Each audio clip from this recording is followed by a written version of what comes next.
And I look up and then there's just this guy there at the top of the stairs, just in a full tracksuit with his hood up, with a knife, and it's like he maybe didn't realise that I was going to be in there, but we've looked at each other, then he's scurried off to the side. And you locked eyes with this man? You looked at him? I looked at this guy, yeah. Really scared as well, do you know what I mean? Because all I saw was a knife. All I thought was there was more people in there. I'm screaming then because I know where he is. I'm trying to get everyone to come to the door.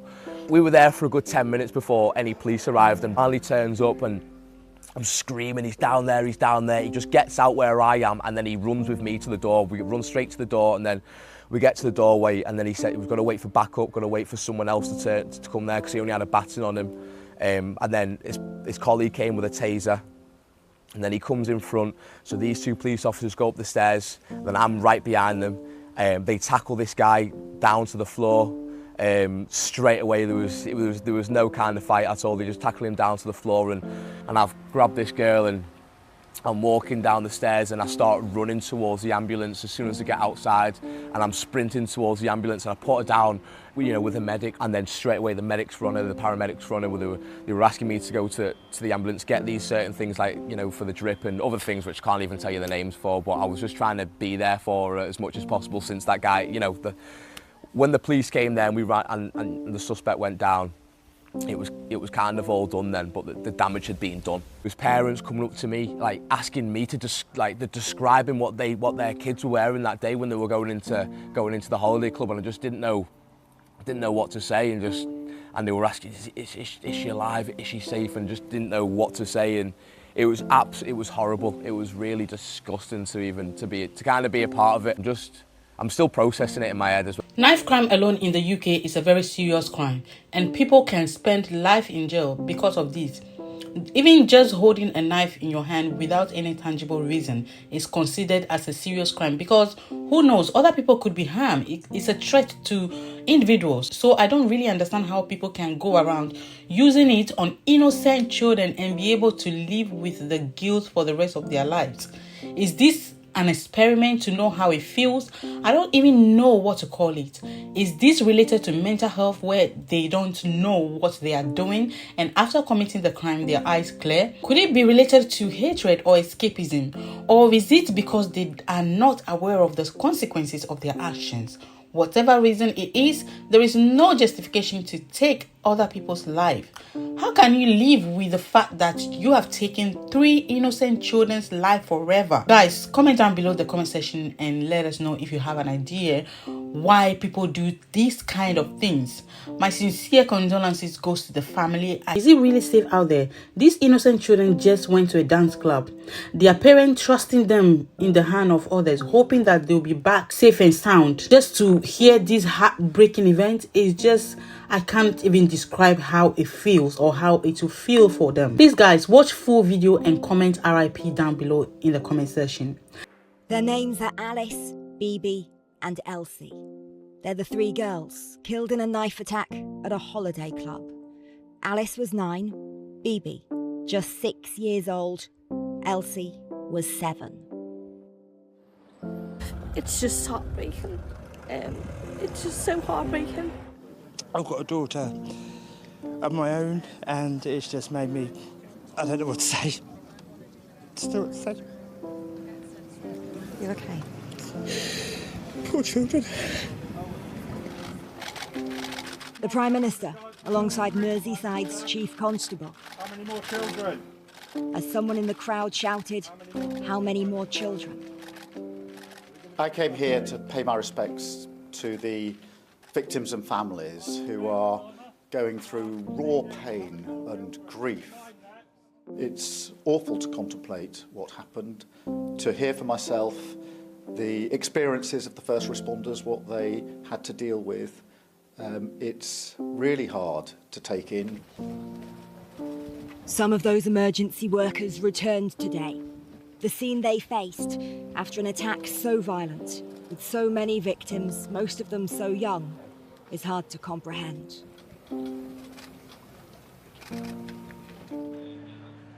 A 17-year-old, arrested by armed police after the knife attack, remains in custody, while 5 miles away, in the village where the teenager lives, Police were still outside a house that was raided and searched yesterday.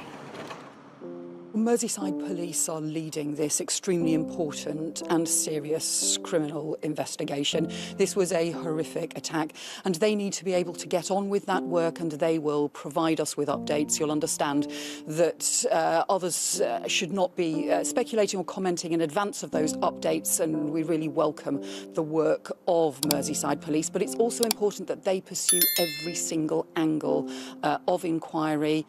My neighbour knocked and said that she'd seen there was something on the news. She knew that my little girl goes to nursery very close by. So I rang the nursery straight away, and they'd been put into lockdown by the police. The police had rang up and said, you know, shut all the doors, shut all the windows, put the shutters down. And also wanted, obviously, all you want is for your child to be in your arms. But then I realised, you know, obviously it was the best place for her to be at that time. She was safer. I knew she was safe, I knew she was okay, but then my heart just goes out to the poor parents that, you know, the children went to a holiday club and they never came home. Today, online in a tribute, Taylor Swift, whose songs they were dancing to, wrote, "They were just little kids at a dance class." And in Southport tonight, at a vigil, in the thoughts of the thousands here, those who helped, those so badly hurt, and also Alice, BB and Elsie, who were so young. Start with the suspect who remains in police custody tonight, accused of murder and attempted murder after being arrested by armed police yesterday. We know that he's a 17-year-old male from Banks, which is a village just to the north of here, and that he was born in Cardiff. Officers continuing to question him, trying to work out a motive. Generally, what happens is the police have 24 hours after they arrest a suspect to either charge them or release them, but they can apply to extend that to up to 4 days if the crime is serious, which clearly in this case it is. And there have been repeated warnings about speculation on social media, haven't there? Yeah, that's right. It's becoming increasingly common these days for the police to issue warnings to the public against speculating online about crimes. But in this case, Merseyside Police has gone a step further and it's said that a name posted on social media in relation to the suspect was incorrect and urged people not to speculate while the investigation is ongoing. There were also false rumours circulating online. The suspect was an asylum seeker who came to the UK by boat. Again, that is false. Tonight, Downing Street also warning against this kind of speculation, saying that it's unhelpful. And I think the concern here, and certainly from speaking to a local councillor here earlier, is that some of these people speculating online are trying to create division, when of course right now what this community needs is to come together. Died. Well, my first thought, as a father, you know, as a parent, you drop your kids off when they're young to these things and you place your children in the hands of others and you expect that they'll come home safely. Not just safely, but they'll have enjoyed the experience. And that's what everybody did yesterday, dropping the kids off, and it ended with this tragedy, which now, as you said, has taken a third life. I mean, obviously in an incident like this, which is incredibly rare, obviously people are devastated, but they are frightened too. Yeah, the community definitely needs some reassurance. As you said, look, the likelihood of something like this happening are millions to one. There's so many things that go on with kids every single day, and they go on without incident. And to have something like this and the magnitude of what's happened, I think that's what has shocked most people, and that's why you've seen the outpouring of despair and grief. And anger as well. You know, the Prime Minister came, he could only stay. Felt like a matter of seconds before he had to turn away. Lots of anger from some people saying to him, how many more children must die? Yeah, I don't understand that people want to weaponise the deaths of 3 children before the investigations have concluded. I think there's plenty of time to do that. Look, Keir Starmer came here as the Prime Minister of this country to pay respects to the first responders. He thanked them all individually, shook every single person's hand, and he came here to lay flowers, not just on behalf of Keir Starmer. He's the Prime Minister of the country, and that's what he did. And I don't think that it's appropriate for people to have used this occasion then to put forward some of their nefarious theories about what's happened. And he paid tribute to responders directly today.